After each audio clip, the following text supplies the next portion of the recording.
Hello and a very warm welcome to the Late Breaking F1 podcast presented by Harry Eade, Sam Sage and me, Ben Hocking, today reviewing, or at least attempting to review, what was the Canadian Grand Prix. As you'd have, if you were listening to our qualifying episode, you'll know we're all in the same place for once, which apparently we should always do because all the carnage happens. Yeah, we had a crazy time. We did a lot of screaming at the television. Yep. We've argued about bold predictions, which will be coming up later. Oh, God. We've celebrating a move for the final points because of driver predictions that we'll be looking at the end of the season, of course. It's been chaotic in the room and on the racetrack. As Ben said to me before we started recording, F1 is good at the moment. F1 is so good. F1 good. I tweeted that yesterday after qualifying. I said, when F1 is good, boy, is it good. And I don't care. Max won. I do not care that Max won again because it was well earned, hard fought, great race. Yeah.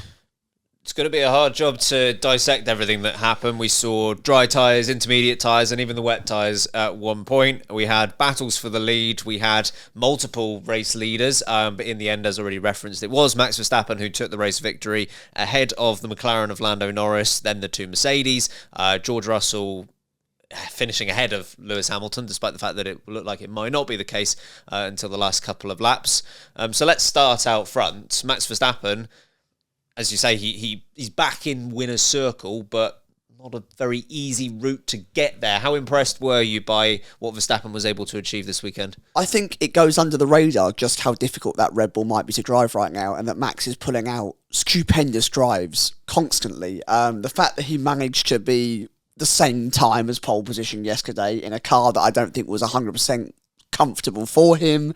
The Red Bull I don't think is the fastest car. I think probably the McLaren on raw pace right now is the fastest car at this exact racetrack. So the fact that he was able to negotiate all the trouble that went on, and then when he did get into the lead, it never really looked in doubt. Once he did get up front, the gap was always at least at least 2 or 3 seconds. Whilst everyone else was squabbling around behind him, he did a great job at just not making a single mistake. I think every single driver in the top 5 or 6 behind him went off at least once. Piastri and Norris both made an issue on that second corner. Russell did the same thing. Verstappen did make that one error. When Into turn 2. Turn 2, yeah. You're right, yes, no, he did. Okay, so even though he scrambled through it, though, he still managed to pull out a very strong lead. In what was incredibly difficult to predict conditions, they got all the strategy calls correct. We even saw, of course, how we were all screaming at Lando for staying out on the intermediates for longer than expected. We think he's going to overcut. Because the pit exit was so wet, Verstappen, despite arguably losing the time, was able to use the correct line to get back in front. It was just calm, well executed, even with what looked like a suspension problem. I was really impressed with what he was able to do. How impressed were you, Harry, by his performance? And obviously we've just seen the interviews afterwards. He looked like he really enjoyed it. Well, because he's had like a challenge for once. Big fought for it. Yeah. And the last couple he's now won. The one in Imola he was challenged for right at the end by Norris. And this one again has been a difficult one. He's had to earn it. But yeah, he earned it. And he was very, as you say, Sam, very calm and collected. A couple of radio messages in there, but he didn't panic at all when he wasn't in the lead, either against Russell, and then obviously Norris was in the lead briefly for a bit as well. But he didn't seem to panic about it and just kept plugging on, and obviously it worked out in the end. And yeah, his pace in the end was too much for Norris in the McLaren, or either McLaren or any of the Mercedes. So F1 is good. Verstappen also still be good. Yes, he's still quite good at the F1. He's pretty good at the F1. Yeah, and he showed it again today. Yeah, I think late on as well in that Grand Prix, because obviously early on there was a lot of usage of the intermediate tyres, but even when we were on the dry tyres, it was quite wet, and it's been wet the entire weekend, to the point where we were really in the last few laps of that Grand Prix after the second safety car, and we were really having the first real dry running at long run pace. Yeah. Like we did have a somewhat dry FP3, but there was so much focus on qualifying because there hadn't been any running in FP1 or 2 really. So it was a bit of a mystery at that point exactly how it was going to go with Verstappen versus the McLarens and the Mercedes. And we, well, I don't think we can repeat exactly what we said about how Verstappen handled it after the safety car, but he just left. There was a lot of swearing. He fudged off. Yes, it was close to that. But he was gone, right? He was gone within half a lap. I think he was 1.8 by the end of the first lap. Yeah, and as you say, I mean, he kind of managed it from there at 3.5 seconds or so. But I thought that was a thoroughly impressive performance. We get these performances from Verstappen where he's utterly dominant and can't be caught, and they deserve a lot of respect. But so do these sorts of results where it's not obvious that the win's going to be his, and he's made to work for it. Do we think that whilst he was brilliant, he was calm, he did what a world champion should do, and he's got that experience now, so the mindset is clearly there. Do you think that he was benefiting from the cannibalisation of pace from the cars directly behind him? They were basically playing each other and not working together. And how many times did we see Norris slowing down Russell trying to get past, he then hits Piastri, Hamilton tries to get through, and it just almost kind of feels like by the time that they got into a succinct order where they can actually start running, the race had almost come and gone. But then I'd say that's still Verstappen being agreed. Good, because he never got involved in any of it. He could have got involved in a fight like that, but never did. You're right. They did. They were slowing each other up. I still don't think they would have had the pace, but I'd have been intrigued to know where this would have gone if we hadn't had that first safety car. Well, that's my next question.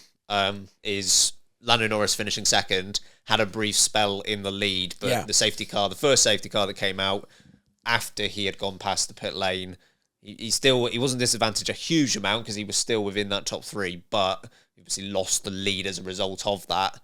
It's a big game of if, buts and maybes, of course, but how much does that impact the overall result? Yeah, I mean, swings and roundabouts, and you heard Gianpiero Lambiase come on the radio to Max Verstappen when he realised that he was up front during that safety car period. He goes, that's one back for Miami, which they clearly took personally then, and they think they clearly got the win taken off them due to the safety car, and they clearly think that they've had their kind of, McLaren had their just desserts. But I genuinely think that had safety car not appeared, or had it appeared half a lap earlier, I think if Norris had been given the clean air to run, I actually do think that maybe the win would have gone Norris's way. You could see it on his face when he was celebrating. I use quotation marks there because it didn't look like a celebration. He looked pretty gutted. He looked pretty, that's a missed opportunity. That's a missed chance for us there. I think we probably could have got the race win. And I think they probably should have got the race win. I think if the race had gone in a standard format, McLaren might have been on top to win that one. How disappointed do you think McLaren should be, particularly looking at Lando Norris and what could have been? Yeah, I think they would be disappointed. I think the thing that maybe they could not think they were lucky, but they can look back and say, actually, we probably have done quite well still, is their tyre graining didn't look great towards the end. I mean, particularly on Piastri, Norris less so. Yeah, it really fell off, didn't he? If they'd gone straight to dry tyres after that, around that first safety car, because it did obviously rain a little bit, but we definitely went to dries. Had they gone to dries then, would they have had the pace during the race? For the rest of the race, I don't know. So yeah, they can view it. Norris can feel hard done by that safety car, but in his interview afterwards, I said he's a mature young lad. He was very just accepting of it. It happens. It's the way it goes. Can't be mad about it. And obviously he had the right swing of the call in Miami. So. He might. It's hard to tell. That race was so chaotic. It's hard to tell where that's going to go anyway. So it might have given him the win, but so much more could have happened anyway. I think the fact that the overtake would have had to have been made on track by Verstappen does open up a different story, right? We saw that the top runners were struggling to get by each other on raw pace. So I do wonder if Norris may have been able to defend even if the pace wasn't superior for the McLaren. I definitely think it would have been a much closer affair had the safety car not come out.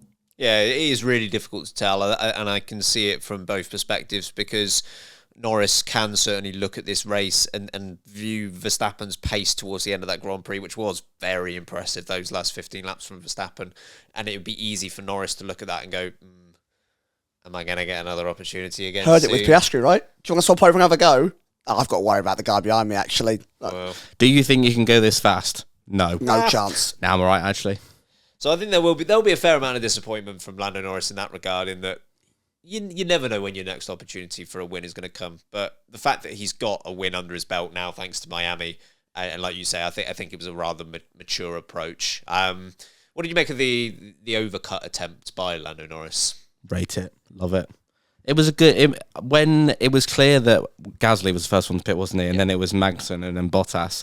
When it was clear that it was slightly too early, and actually, even if it was the right time, it was taking 2 or 3 laps for dry tyres to come into the window.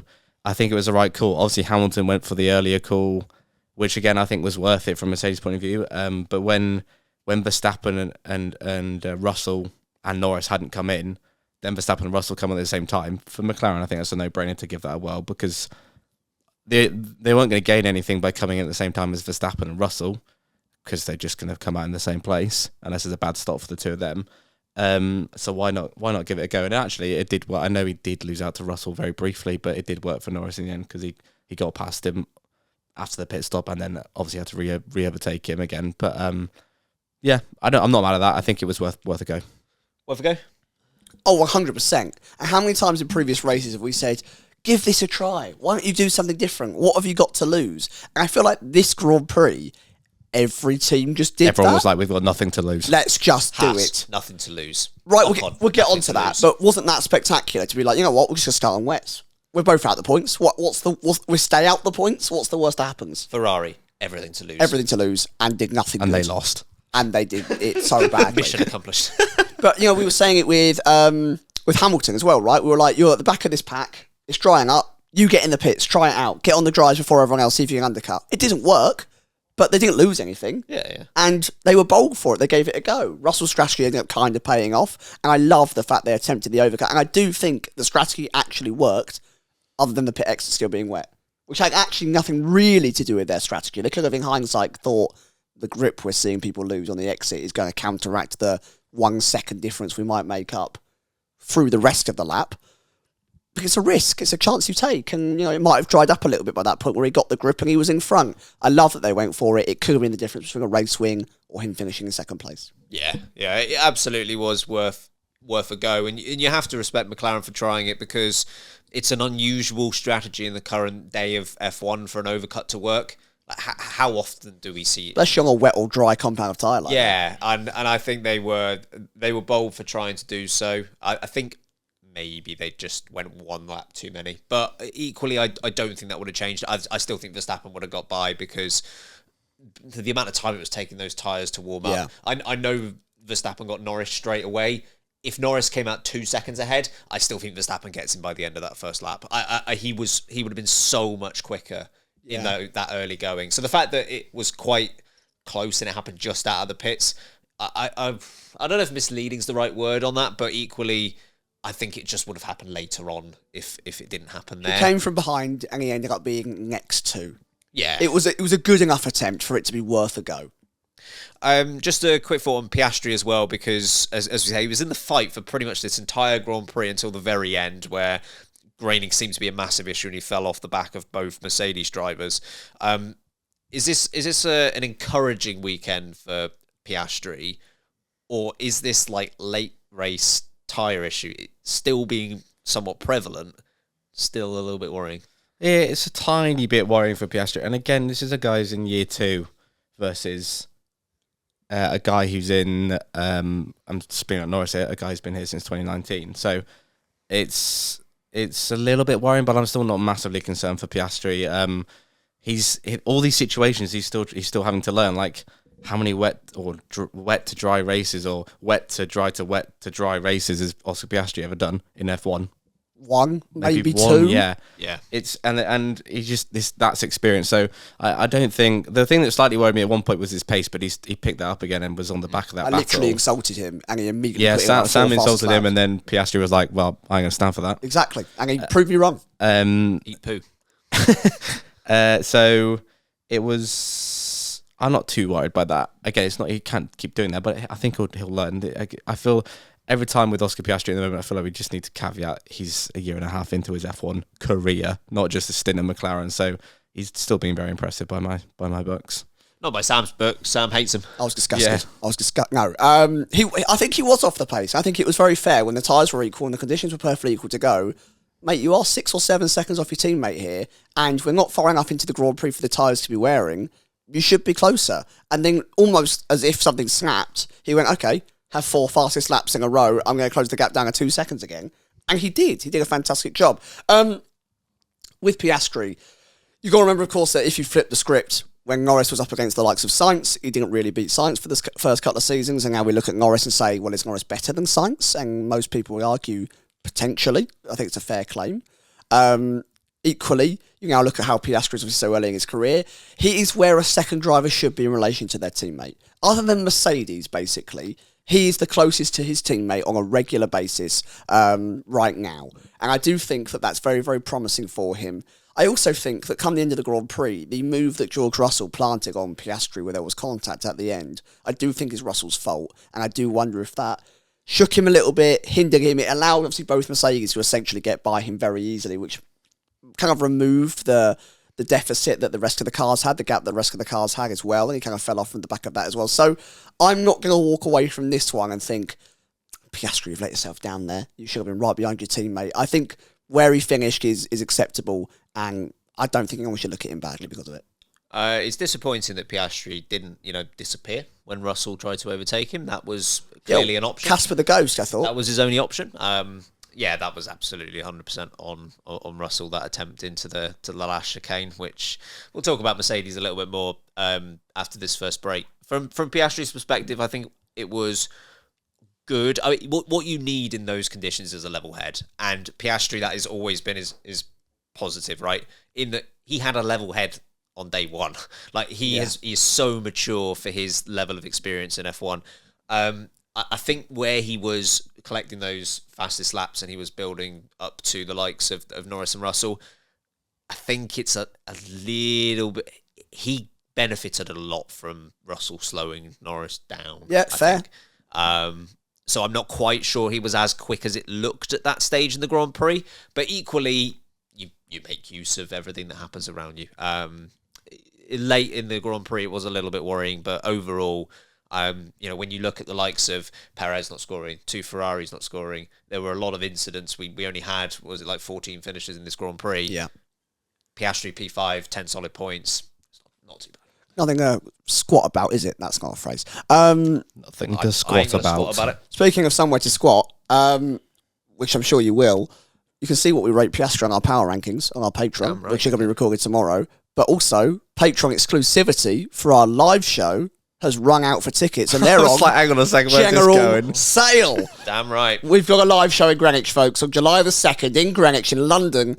Tickets are on general sale. The link's in the description. We've had people buying already. We're already getting a bit of a crowd, and we'd love to see you there. We had a great time in Texas. We'll have an even better time in London because we know what we're doing.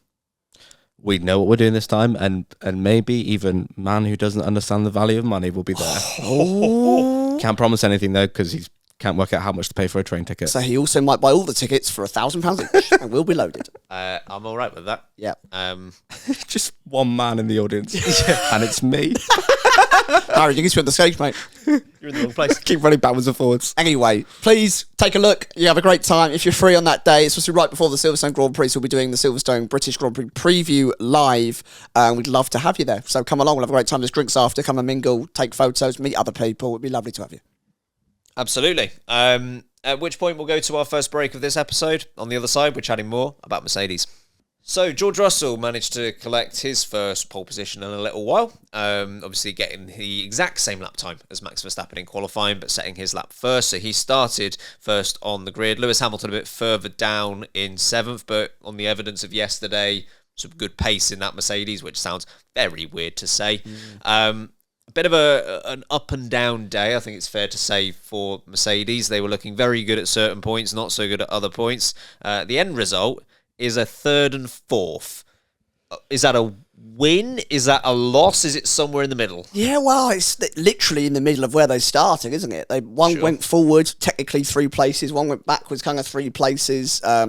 We turned around to each other, didn't we? We said at one point, if they convert a 1-7 into a 4-5, it doesn't feel great. They did manage to move forward collectively a place each, and that's great. First podium of the season as well for Mercedes, which is crazy that that's their first podium. They have really fallen by the wayside. I think George Russell had some really promising moments throughout this Grand Prix. I think, unfortunately for George Russell, many of those really strong positive moments, like his race pace, his pressure that he was applying, the defensive work that he was doing for a lot of the Grand Prix, was simultaneously tarnished by the mistakes he made, the times he went off the track, the contact with Piastri, the way he basically fell back to Lewis Hamilton at one point, got passed by Lewis Hamilton, who started, of course, 6 places behind him. Much like the olden days of Haas, where they used to find each other by the end of the Grand Prix, regardless of where they started. They did that, but this time it's a 3rd and 4th. So I think Mercedes will walk away from this weekend with a net positive impression of what they're doing. They've got their first podium. Lewis Hamilton finished 0.5 tenths away from a podium, and either car could have picked it up easily. The car's race pace felt seemingly, I know it sounds weird because Russell got pole, but the race pace felt better than the qualifying pace. I think overall that's more transferable. It was more consistent. They were able to regularly hang with the McLarens. They weren't too far off the Red Bulls. Obviously, they dominated the Ferraris this weekend, which is interesting. Everyone dominated the Ferraris. So true. I dominated the Ferraris. The Ferraris dominated themselves.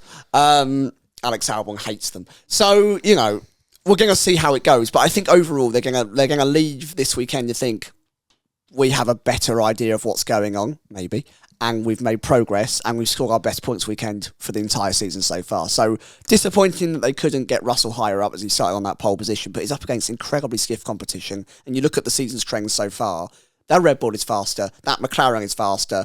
Arguably 3rd is a pretty solid result.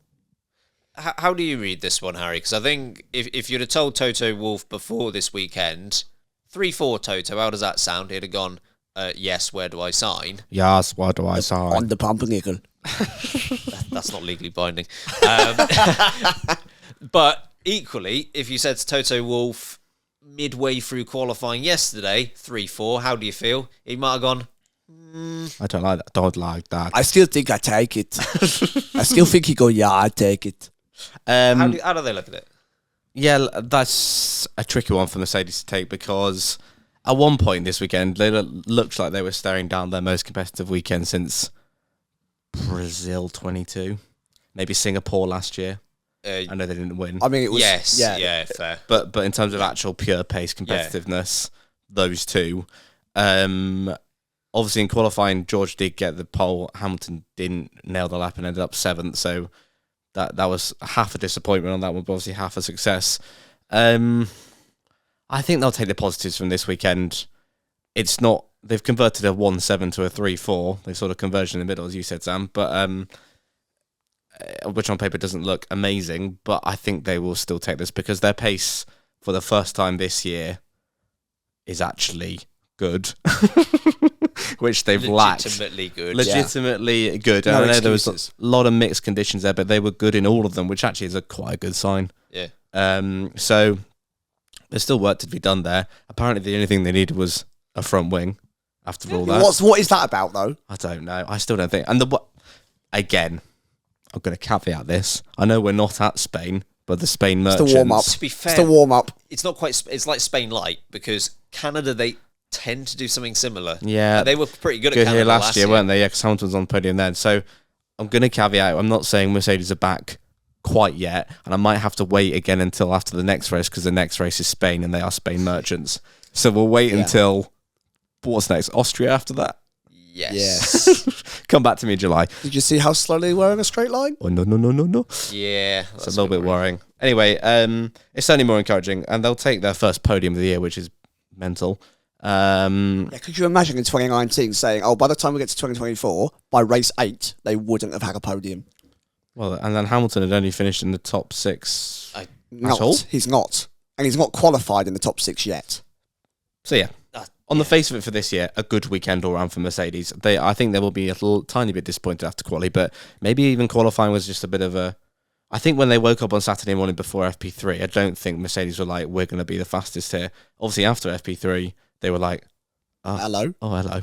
And it carried on into qualifying with Russell converting it to pole. So overall, I think they'll be happy, but it's an encouraging sign. I'm still slightly worried that they don't know why it's good. I think they're going to look at the timing sheets and go, after qualifying, what's this colour between red and blue? I'm not seeing this weird purple you're calling it, is it? Are we out? Is that, yeah, are we done?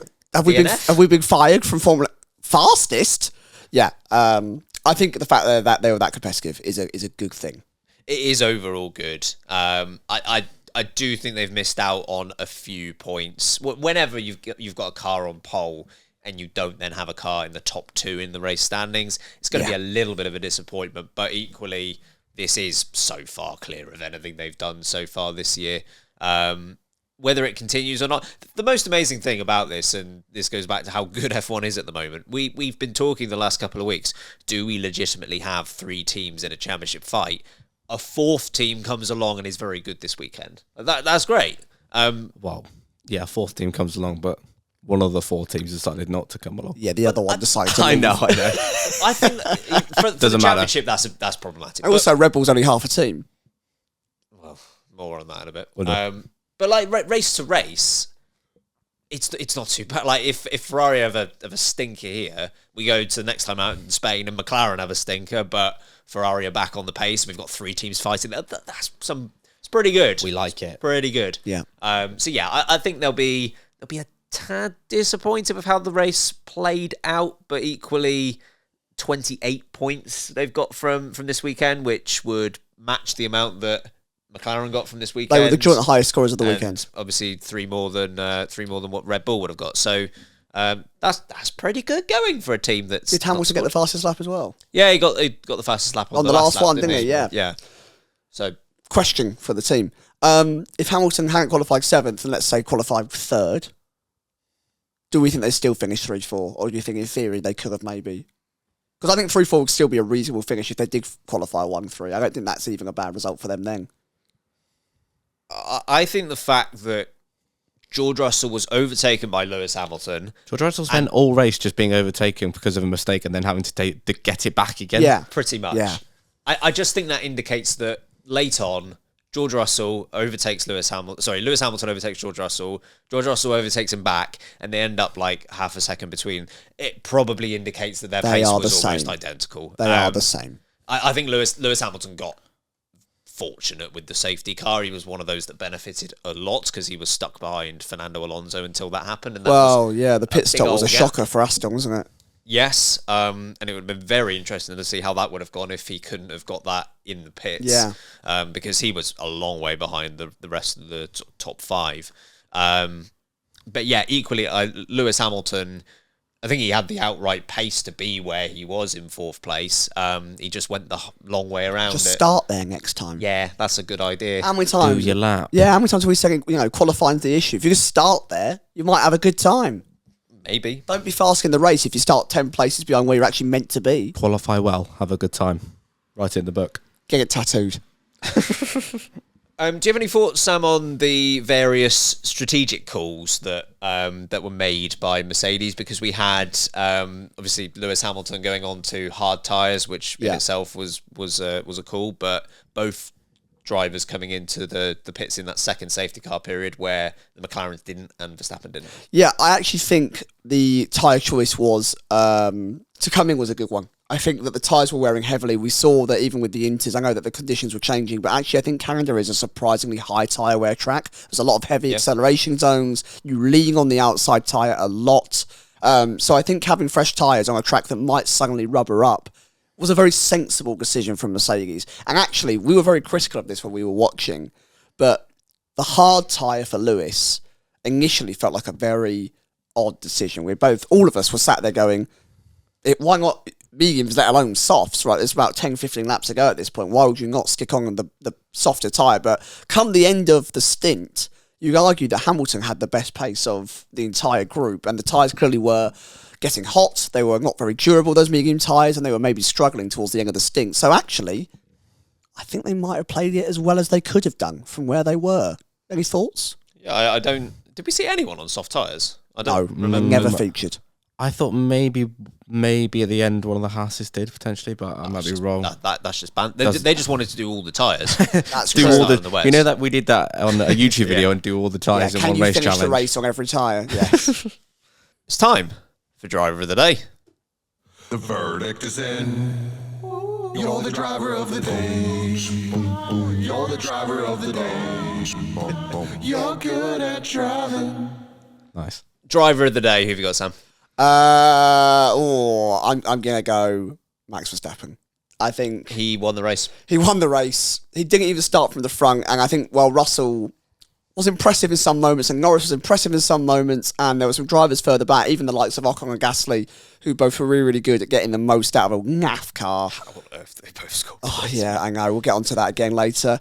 But Max Verstappen, head down, no proper issues, got through the car's problems, stayed out of trouble, got the win. That's a world champion's drive. Who you going for? I mean, good call. But I'm going to give it to the aforementioned Esteban Ocon for dragging that chungus Lost to his teammate. chungus of an Alpine. He had a 2014 spec car, I think. That's so true. He's walking around in a box. I know, yeah, obviously Gasly did get him in the end, but I think the strategy that he was on was horrendous. was interesting, to say the least, and he made it work. I'll go with Ocon. Both Alpines were pretty good to get some points here today. Verstappen's another great call. Anyone else I'd give it to in there? Nah.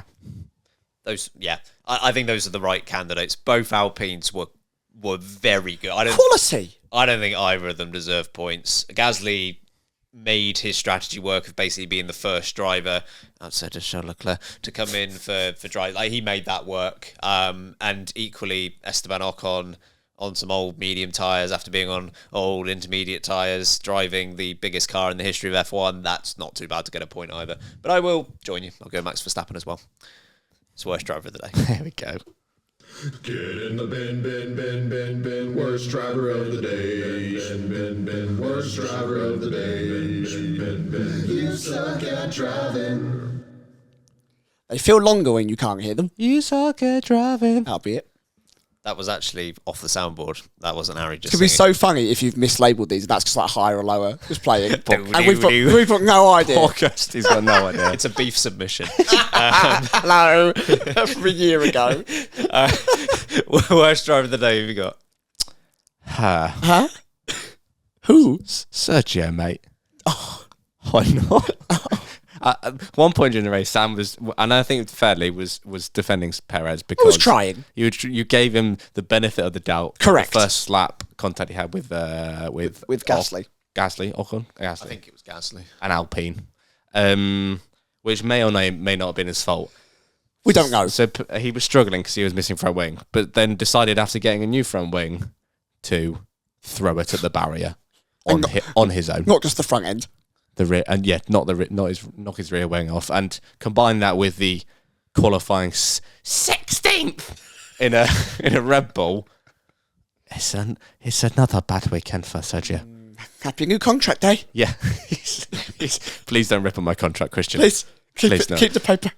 So I've gone for Perez on that one. Any other contenders for worst driver? Logan Sargent wasn't great either. No. No. Went off twice. Second time better than the first time. Yeah, I think that's fair. Not a great day for Ferrari overall. Worst team of the day. Yeah, we'll talk about a bit more about Ferrari after the next break. They're in and around this discussion, but equally that's a... You know when we jokingly said they'd only did their upgrade for Monaco? I think they might have actually only done their upgrade for Monaco. They've done it for Charles, just to win that race. And nothing else. They've got a Spain upgrade for Carlos and that's it. We only win at home. Nottingham Miller.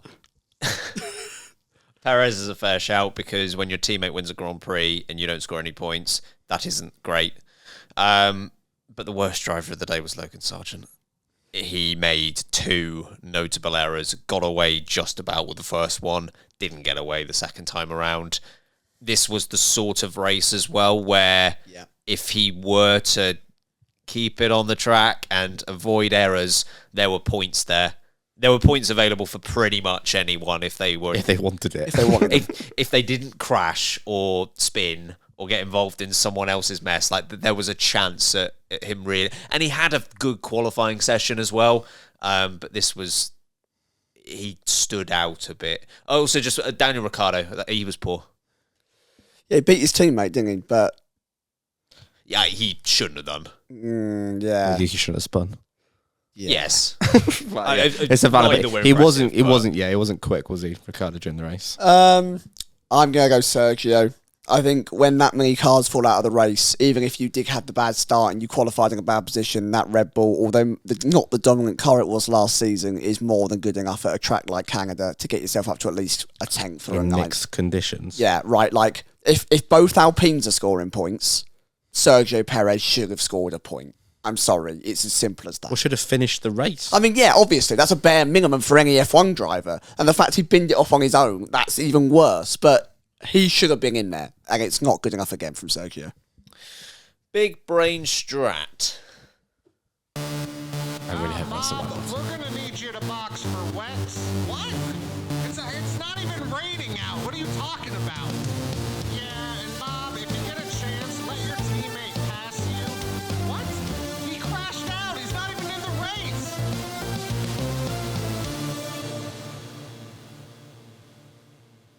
Big brain strat. Goodness me. Goodness me.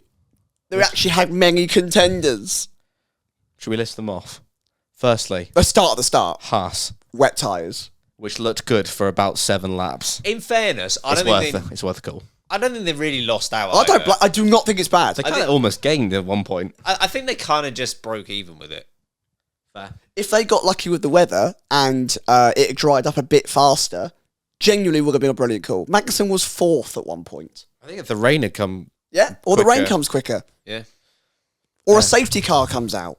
Well, I'll go... There's an obvious one, but I'll go first, and I've already mentioned this one, but Alpine leaving Esteban Ocon out on a set of intermediates for over, 45 laps. Yes. He made it work. You don't get a pit stop, Esteban. No pit stop for No. you. We don't service our own, or the people that are part of our team. We only give pit stops people we like. To be fair, there's only 2 people on tyres this weekend, so... Yeah, Trent's been Trent's on the England squad, isn't he, for Euros, so he's out. Because we're in Canada, it's not too far for Travis Kelce to come along. Yeah, so- Ryan Reynolds is there as Yeah, well, I yeah, imagine. Yeah. Good. Well done, Tim. I'll pick that as my one.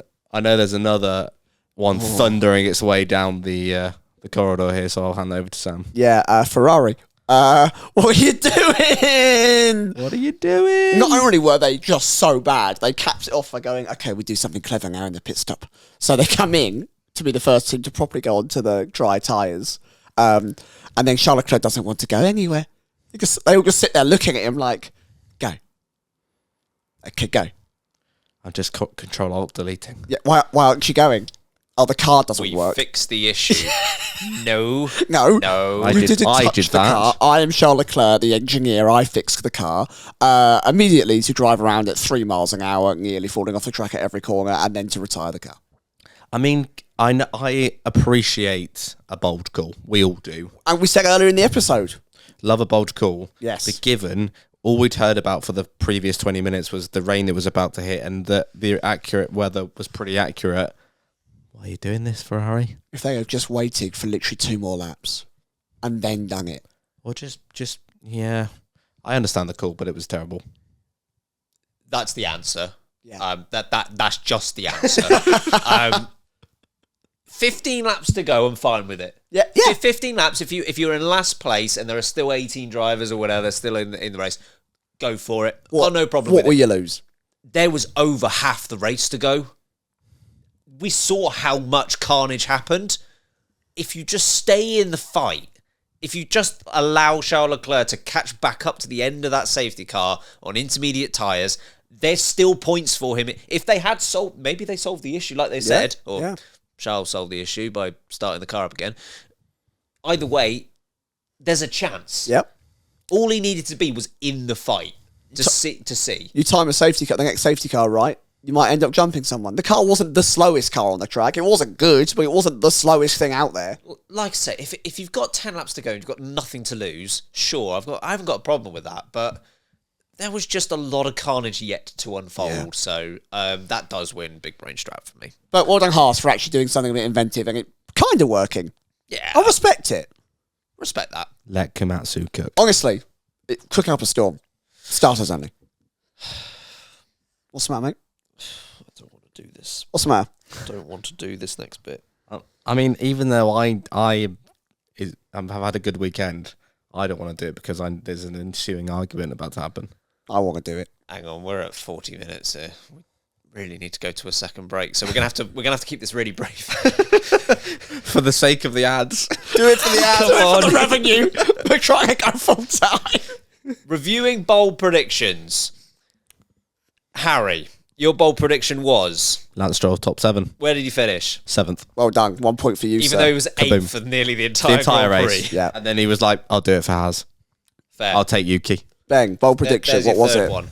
My bold prediction, as revealed on yesterday's qualifying episode, was that the top 4 cars in qualifying would be separated What was by the gap? less than a tenth. The What gap was the was gap? 0.103. That is 3 thousandths away from being right. I hate this game. Sam, your bold prediction was that... 3 people over the weekend were crashing to the wall of champions. What was that word that began with C? Crash. Yes. What do you define as hitting the wall as?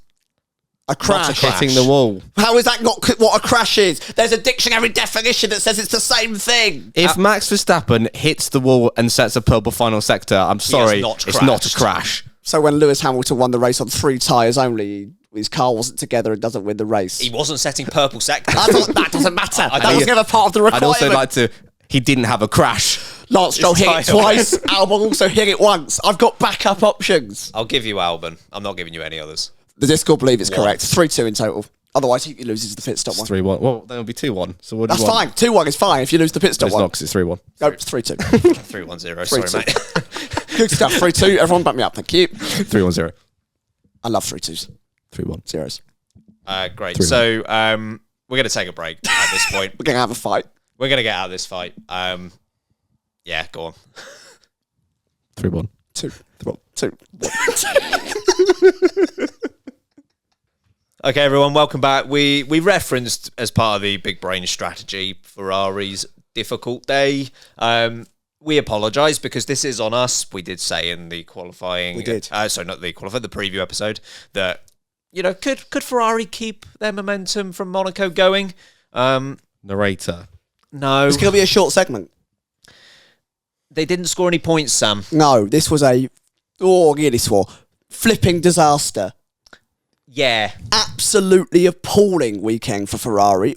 I don't actually know what happened because it's not like they were running in the points and strategically they tried to be bold and we got a laugh at Ferrari being rubbish. They were rubbish anyway. They said in practice, we're really bloody slow here.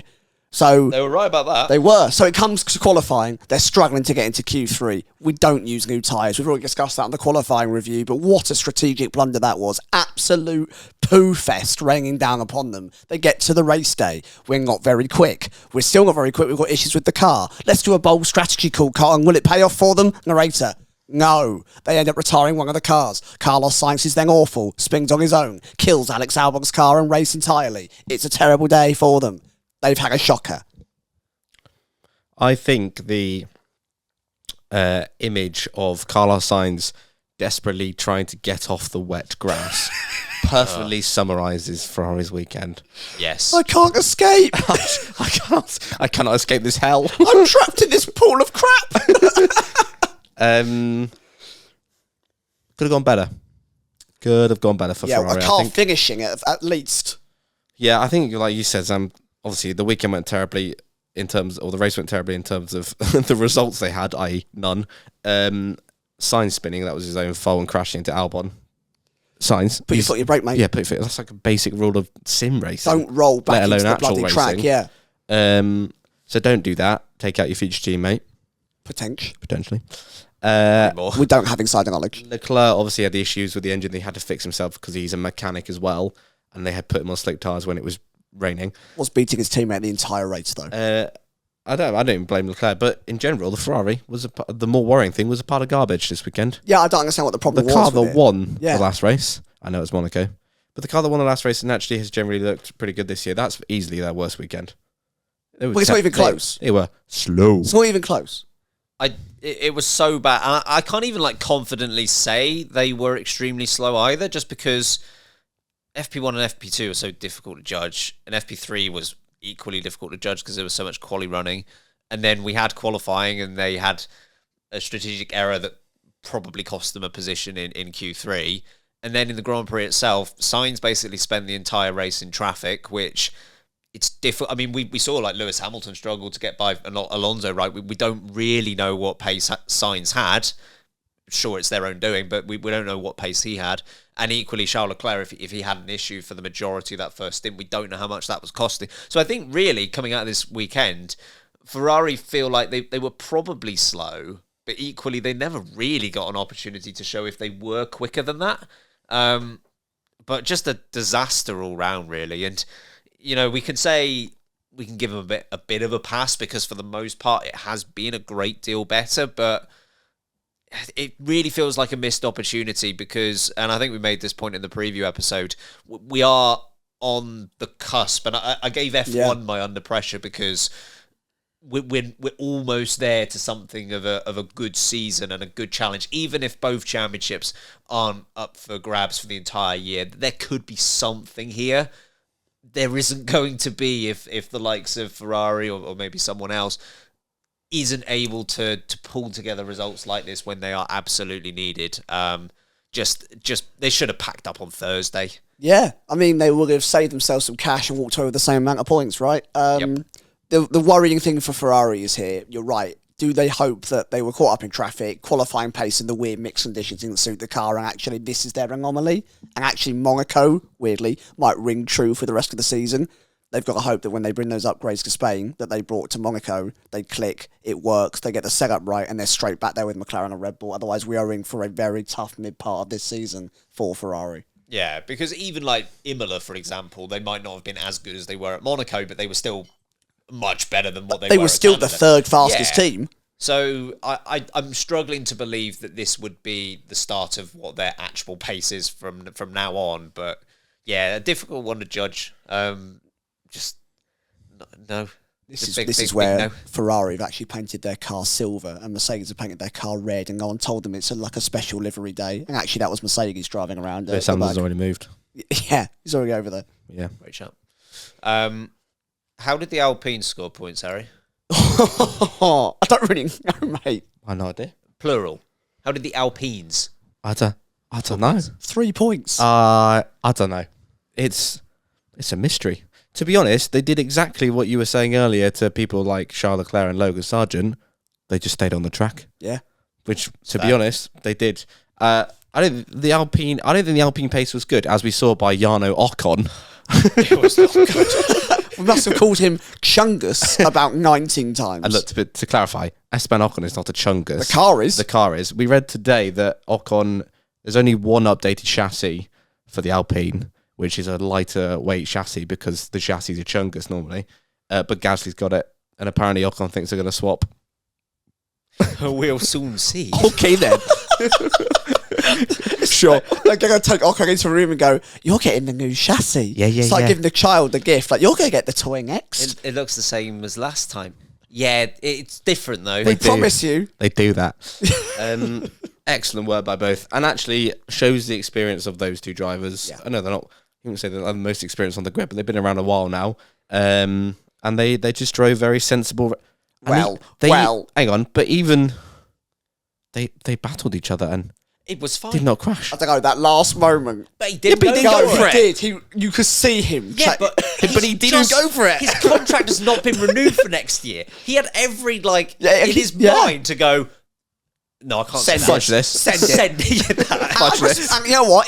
He would have had every right to go. And he didn't. He didn't. He went, this is my team. This ain't my team anymore. I do what I want. And he didn't do it. Now he doesn't.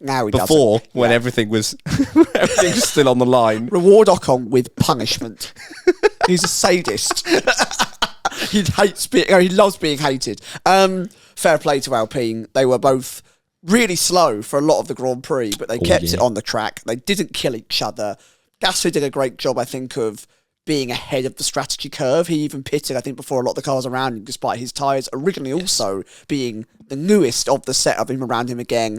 Ocon did a great job of defending on old tyres, and we've seen it was another great performance from Ocon, right? We're seeing it time and time again over this season, other than Monaco, basically, where he has out-driven that car.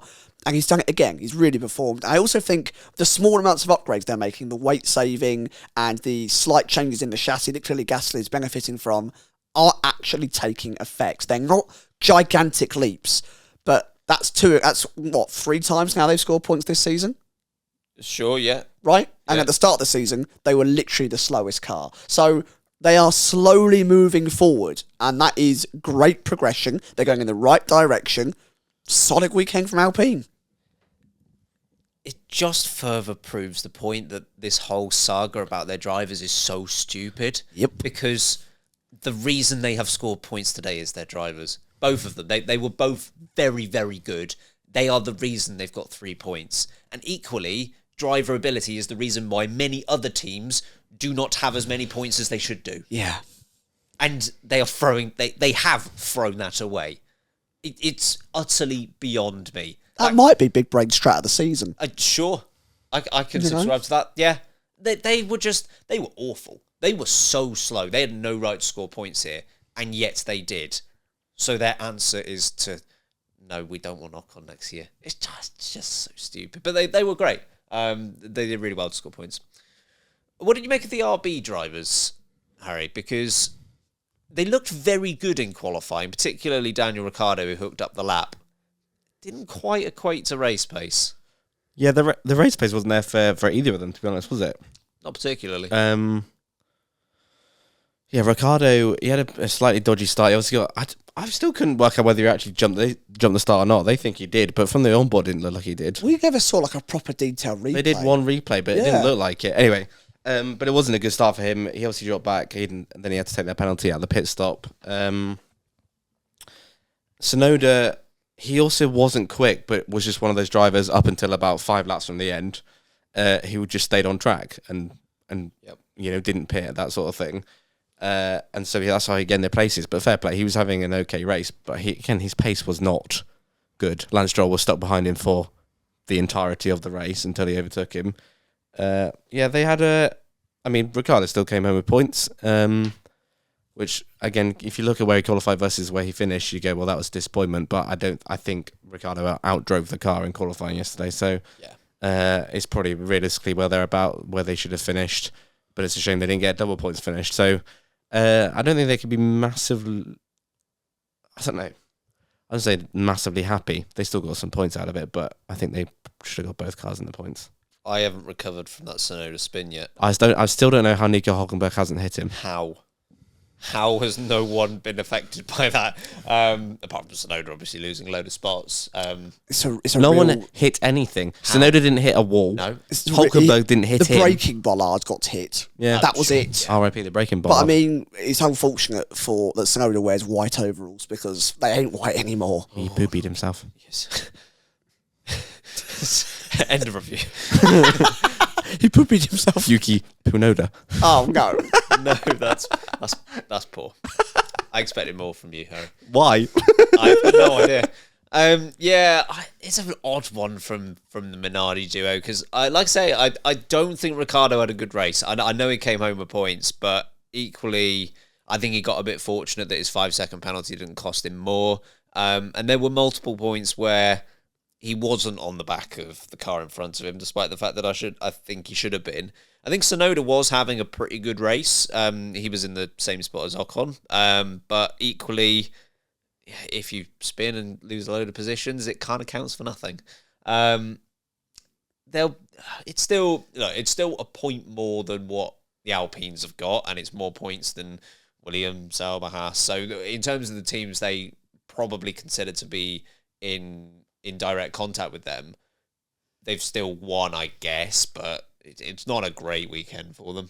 No, not a good weekend at all, really. I mean, when you look at the potential, and we said this about Mercedes, and I think it was really not realised by the RB guys, the fact that Ricciardo qualified brilliantly in P5, and he deserves a lot of plaudits for that P5, and he tried very hard to humble Jacques Villeneuve on the qualifying day, and then did a very, very good job at almost proving him right again come the Sunday, and we're going to get into some of those comments, I imagine, at a slightly later date, because they were quite controversial. But it was a real tale of two sides for Ricciardo, where, yes, picked up that penalty, dropped 2 positions straight off the start, he was not quick for majority of the Grand Prix, managed to beat his teammate, but only after Tsunoda had that spin, and that's again disappointing from Tsunoda, because after such great form, across the entire season, where he's really shone a light upon himself, to then not really score any points because of a mistake all on his own was a bit of a letdown. So the fact that they've walked away with some points, but it definitely could have been, they could have easily been where the Aston Martins were. I think they could have finished 6th and 7th, if not 7th and 8th, if they both had a completely clean and strong weekend. And arguably should have both been in the points quite comfortably. So they did well to walk away with some, but it should have been better. With so much happening in this Grand Prix, it's hard to give everyone the attention they deserve. So just a quick word, Harry, on the Aston Martins who did finish P6 and P7. I think that's where they deserve to finish. That's my quick word. It's fair enough. As we said, I think Alonso could have gone quicker, but he just wanted to battle Lewis Hamilton. And I don't actually think that, but that's exactly where their pace was, 6th and 7th. They weren't quicker than the Mercedes duo. They were quicker than the rest of them, 6th and 7th. Yeah. What do you think? I actually think it was a really great drive from Alonso. I think Stroll did well, but I think Alonso did a great job of defending from Lewis. Just on his own the whole time. Exactly, but that's... Apart from when Hamilton was there, he was on his own. We literally got back to what Alonso was doing, where he's ahead of everyone else, but he's behind the absolute top runners because the car just isn't there. And Alonso excelled in the mixed conditions. He barely put a foot wrong. The pit stop was what cost him, not anything he was doing. I really think he shone a great light on himself and he did himself proud, and that was a great return to form for Alonso and for Aston Martin. The fact that Stroll was right there behind him as well. I do think this is a really positive weekend for them. Absolutely. Final break on this episode. We've got some moment of the race submissions after this. Okay, moment of the race. We've got some Discord submissions that we'll play in a moment's time, but we will start with our own moments of the race. What have you got, Mr. Reed? There are plenty. Yes. I'm going to go for Alex Albon, you dirty, dirty man. When we do the Goodness LBs, me. it might be overtaken the season. For those of you not knowing what we're referring to with those noises, Alex Albon into the final corner, overtaking an Ricciardo. Yep. And then, to be fair, he might have crashed into him otherwise, but because he's braking too late, just slips down the inside of an Alpine at the same time. But like the gap's not there because Ricciardo's on the inside and he just sort of forces Ricciardo out the way to then go down the inside of the Alpine. It's like he takes the racing line, but everyone else around him is just about, and he just goes, I'm just going to pass through like it's the Matrix. He was absolutely, and to be fair, a shout out to Albon. I think he was having a really good race until Sainz decided not to end Until him. Until he wasn't. Decided no more from you. No more for you, Albon. That was too dirty. That's my moment of the race because there are loads to go through here, but you carry on. Moment of the race, Sam? Oh, there are so many. I think I will pick Charles Leclerc just sat in his pit box while everyone around him just stands there watching for over 20 seconds. Yeah. Classic Ferrari. Just like, what can we do? What can we do? Why isn't he going? What can we do? Charles, go. Why's the car off? Why's the car off? I'll fix it then because I'm Charles Leclerc and I have to do it all for you. And then obviously they retired the car 2 laps later after a terrible decision. It was just brilliant stuff. The album one is a definite shout. Brilliant shout. Martin Brundle unintentionally being very funny, and it's horrible, but forgetting that Perez was in the race. That was brutal. I forgot he was here. I'd like to give Focus, George. Focus. George. Is another great shout. I've forgotten what I was going to go for. The Yuki Tsunoda spin. How on earth the Haas did not collect Yuki Tsunoda? I've got no idea. Collectively, as a 3, we screamed. We all went, Yeah, imagine what they were doing. yes, exactly. I don't know how they don't. I mean, they must have. We heard Yuki's radio once, remember, when he just screamed over the radio. But he must have gone, at one point or another. Oh, and Charles Leclerc being unhappy about the team radio he got back about how much time he was losing. And he's like, no, I don't want this answer. Just give me the actual thing. Yeah. That's our selections. Time for some Discord selections. Okay. We've got bloody loads. Okay, folks. Yeah, we've got about a gazillion here. First up, though, is Real Dad and James. This is Real Dad and James and his mate Moritz. Moment of the race a little bit early. Leclerc is 1 minute and 7 seconds behind after what could have been the best pit stop in Ferrari history. James, what is Toto saying right now, however? Nein, das darf so nicht sein. About Russell. And Moritz, what is Leclerc saying? Oh, no. See you guys. No. Oh, no. So a little fart there to round that one off. I don't know what happened at the end there. A little squeak. No at the idea. bottom. Real Dad losing it. Leclerc's a minute but 7 behind. Excellent moment. A little squeak. A little squeak. Everyone was a bit excited. A little scream. Oh, God, thanks, I Carl. don't know why that sent me. Go on, next one. Move on. Next is Chiggles Le Giggles. The hopium high of watching Magnussen and Hulkenberg race through the pack on wets was awesome, but then completely evaporating. Still, all in all, a pretty good race, really. Cheers for that, Chiggles Le Giggles. We were amazed by that. Yeah. I was just going to quickly say, like, Magnussen got up to, was it fourth at one point? Yeah, fourth place. Yep. They were 4th and 7th. It would have, even if he'd have fell back after that, it would have been interesting to see him get up even further than that. That would have been pretty epic. Next up is Charlie brackets Carlos Sainz hater. Hey all, it's Charlie submitting from Scottsdale, Arizona. And my moment of the race is Checo crashing out because I did not want to watch him drive that car anymore with his pace. That was embarrassing. And the DNF was probably better for him than if he kept going. Love the pod, guys. Keep it up. Thank you. Very embarrassing. Next up we have is Alex C458. Hey boys, Alex here live from New York City. What a chaotic race. That was so much fun. My moment of the race, gotta be the first, 20 laps. Racing in the rain, can't see, it's a slip and slide, people on and off. I love a wet weather race, so that was a lot of fun. Really great race. Safety cars, it was crazy. Sad Lando couldn't steal away the win. McLaren fumbled the bag a little bit, got a little unlucky safety car, but I love some wet racing. Good job. A quick point on that is that I think wet weather races can be very hit and miss. Oh, yeah. Today's was a hit. Like, it was great. Yeah. But, like, it's not... It's a bit of a risk. Like, sometimes they're not great. Today was. Next up is the Thirsty Platypus. Day Thirsty here, boys. I'm with you, Haz. Worst driver of the day, Jacques Villeneuve. Shut up, you flog. How many wins have you got? 3 more than Ricciardo and like 10 less podiums. Just be quiet for a change. Good race, fellas. Be quiet for a change. Yeah, I agree. Next up is Big American Daddy. Yeah. Moment of the race. George, you get extra pumpernickel for the pass on Lewis. What have I started? Extra pumpernickel for George. Another slice for you, George. George, you've been very good, You George. can have Lewis's slice. He doesn't get any from me No anymore. pumpernickel for you, Lewis. Just basta. And make him go faster. Next. Goodness me. God, we're an hour in. This Delirium. is terrible. Next up is On the Button. Hey there, Lake Breakers. Hi, Sam, Ben, Harry. OTB here from New Zealand. 6 a.m. race start here this morning, so it was an early one.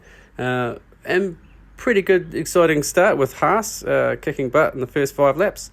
The rest, I could probably sum up. My moment of the race was some sphincter tightening circumstances. First one was Piastri and Russell in the chicane, and then Yuki sliding out and nearly getting his nose wiped out. So, great race. Keep it up, guys. I love the podcast. Thank you very much. See ya. Underused word is sphincter. Sphincter tightening circumstances is a phrase I'm going to use this week. STCs. Next up, Northern George. Oh, we didn't drink his Carling. So, Sam will drink it. I'll have it another time. Now then, it's Northern George. My moment of the race has got to be the graphic of the Ferrari showing Charles Leclerc lapping 18 seconds slower than Max Verstappen. Absolutely top quality by Ferrari again. Cheers, boys. That was so 6 seconds a sector slower. Yeah, I don't think that was the right call. In hindsight. Hello, this is the wrong number. That's how bad that call was. Thankfully, Scouser Liam has gone and Bristol Liam has returned. Oh, good. I'd like everyone to spare a moment for Ferrari's championship hopes. They were from the Monaco Grand Prix to the Canadian Grand Prix. You will be missed. We all loved you. Excellent. He was a real one. He's a real one for one race. And finally, we've got Cronenberg.